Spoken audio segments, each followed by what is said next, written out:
Welcome to the FI Newscast. I'm Susan Choi. For this episode, we're going to take a look at the state of the CPG industry. Where are we at right now? Where is it going? And what companies can do to stay strong in the coming months. But first, let's cover the top stories for this week. We start with a look at 3 reports with positive indicators for the U.S. food and beverage industry. The Consumer Price Index for all urban consumers was unchanged in October, with the food index rising 0.3%. A slight rise from the previous 3 months. Food at home prices also increased 0.3% for the same month, as food away from home prices went up by 0.4%. Meanwhile, the Producer Price Index fell by 0.5% in October, representing the steepest decline since April 2020. Grocery stores saw an almost 3% bump in retail sales in the 10 months ending in October. Food service and drinking places saw an 11.5% increase during the same period. Taken together with prior Fed statements, it would seem interest rates will remain stable in the months to come and raise questions on if a recession will actually grip the U.S. economy.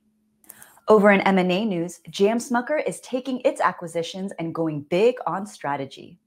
After buying out Hostess and Voortman brands, it has recently unveiled the formation of its new sweet baked snacks unit.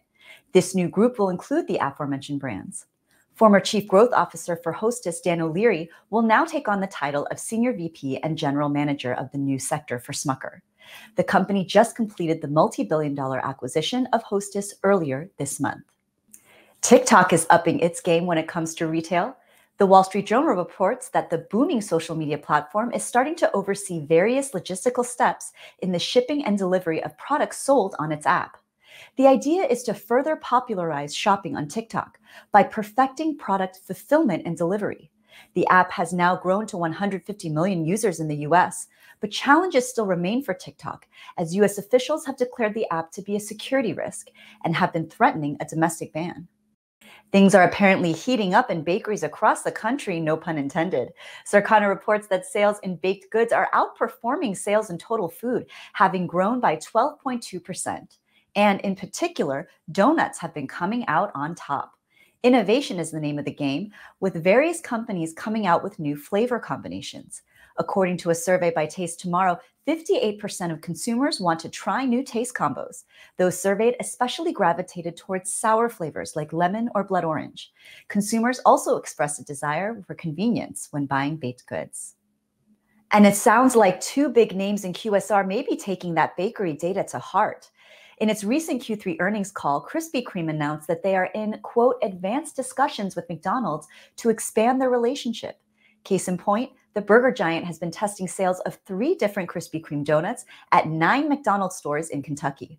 And they recently announced enlarging its reach to more than 100 locations in the same state for a limited time. It's part of a larger focus Krispy Kreme has to expand their business beyond their own storefronts and into places like grocery stores, convenience stores, and drive-through lanes. But what do you think? Do you like the idea of Krispy Kreme donuts at McDonald's? Don't forget to post your thoughts in the comment section of this video. We always love to get your feedback. Moving into our next segment, strategies for the CPG space.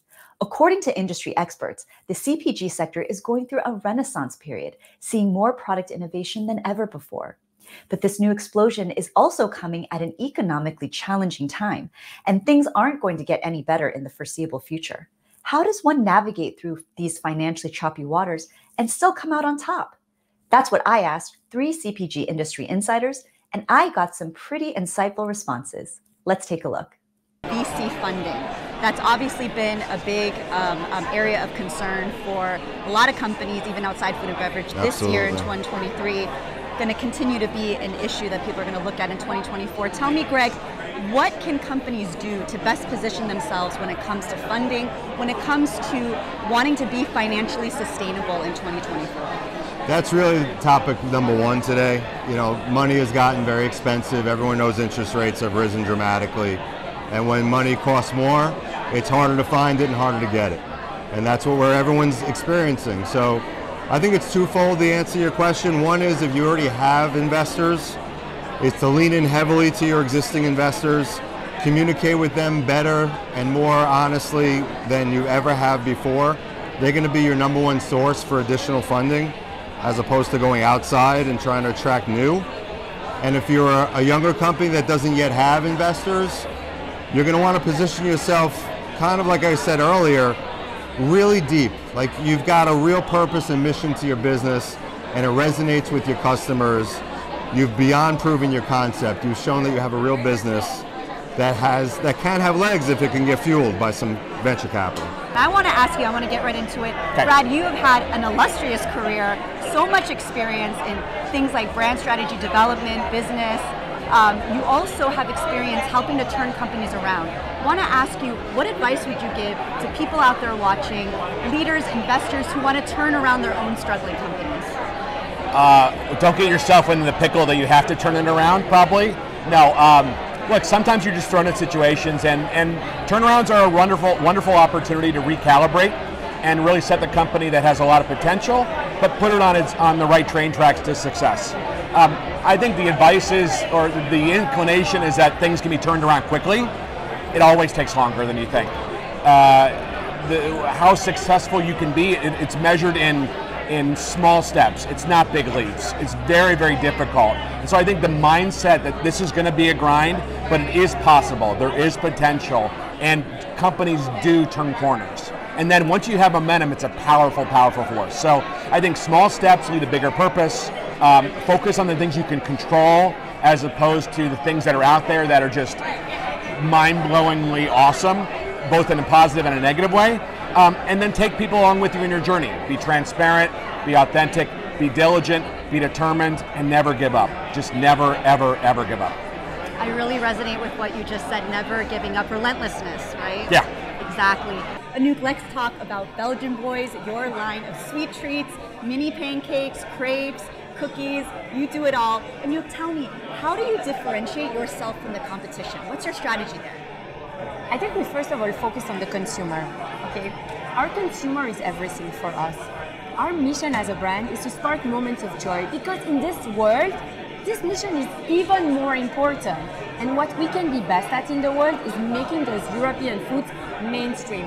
That doesn't only mean the product, the quality, the delicious, that's like table stakes for us. It's about the experience, that experience both for the consumer in the home and in the stores. Our main line is breakfast. Americans used to buy it frozen. Our generation in America, and I'm from Belgium, you hear it from my accent, but grew up eating Eggo waffles and Pop-Tarts. That's not what they want to give their kids. They want to give something that is delicious, nutritious, filling, and is okay with their ingredient standard. That's where Belgian Boys come in. And wait for it, we don't come in for it next to Eggo waffles in the frozen breakfast. We're really building this new category, refrigerated breakfast. If you think about it, where do you buy breakfast foods in the store? You buy eggs, milk, yogurt, dairy. And really finding Belgian Boys there has been complementary and super incremental to our strategy. My thanks to Greg Wank, Brad Charron, and Anouck Gotlib for sharing their wisdoms with the Food Institute. Before we go, we're going to take a look at what's ahead in the coming days. On November 20th, the Conference Board releases latest leading economic indicators. On November 21st, Jack in the Box reports Q4 fiscal year 2023 earnings. And on November 22nd, the University of Michigan puts out final consumer sentiment numbers for November. And a quick note, there will be no newscast on November 24th due to the Thanksgiving holiday, but we will be back on December 1st with another informative newscast.